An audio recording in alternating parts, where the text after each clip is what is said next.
Depuis quelque temps déjà, vous entendez parler d'une réforme pour les entreprises du secteur privé. Mais vous ne savez pas vraiment pour quand, pour qui et surtout, comment. Tout comprendre sur la réforme de la facture électronique, c'est maintenant. À partir du 1er juillet 2024, si vous êtes assujetti à la TVA, et quelle que soit la taille de votre entreprise, vous devrez être en mesure d'accepter la réception de factures électroniques de la part de vos fournisseurs et de les intégrer dans votre système de gestion de comptabilité ou de gestion commerciale. De plus, à compter de cette date progressivement jusqu'en janvier 2026 et en fonction de la taille de votre entreprise, vous devrez être capable d'émettre des factures électroniques dans l'un des formats rendus obligatoires par la réforme, puis de les transmettre vers vos clients, non plus directement, mais soit via la plateforme publique du ministère de l'Économie, des Finances et de la Souveraineté industrielle et numérique, soit via une plateforme privée agréée par ce ministère. Cette obligation de transmettre les données de facture via ces plateformes s'appliquera à l'ensemble des opérations commerciales B2B en France. Pour ce qui est des opérations avec l'étranger, import et export, les entreprises devront réaliser un e-reporting, c'est-à-dire transmettre une synthèse de la facture émise ou reçue. Pour les transactions avec les particuliers, B2C, les entreprises devront remonter périodiquement vers l'administration fiscale une synthèse des transactions avec leurs clients. Et au fait, c'est quoi une facture électronique ? Différente d'une simple facture au format PDF, une facture électronique, au sens de la réforme, devra être émise en respectant la norme sémantique européenne EN 16931.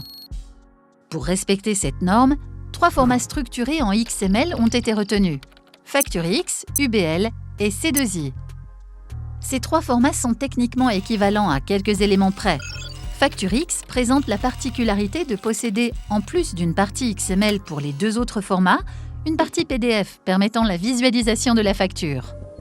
En plus de ces 3 formats, les entreprises qui utilisent aujourd'hui le système d'échange de données informatisées au niveau fiscal pour transférer leurs factures pourront le faire via les plateformes agréées par le ministère de l'Économie, des Finances et de la Souveraineté industrielle et numérique. Concrètement, qu'est-ce qui va changer pour votre entreprise ?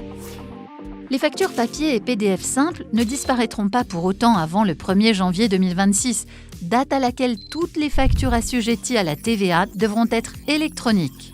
Il faudra être capable de gérer de façon homogène tous ces différents flux. À noter que certaines factures pourront toujours être traitées au format papier ou PDF au-delà de 2026. C'est le cas notamment des factures internationales. Dès 2024, les échanges de factures devront obligatoirement transiter par le portail public de facturation Chorus Pro, géré par l'administration fiscale.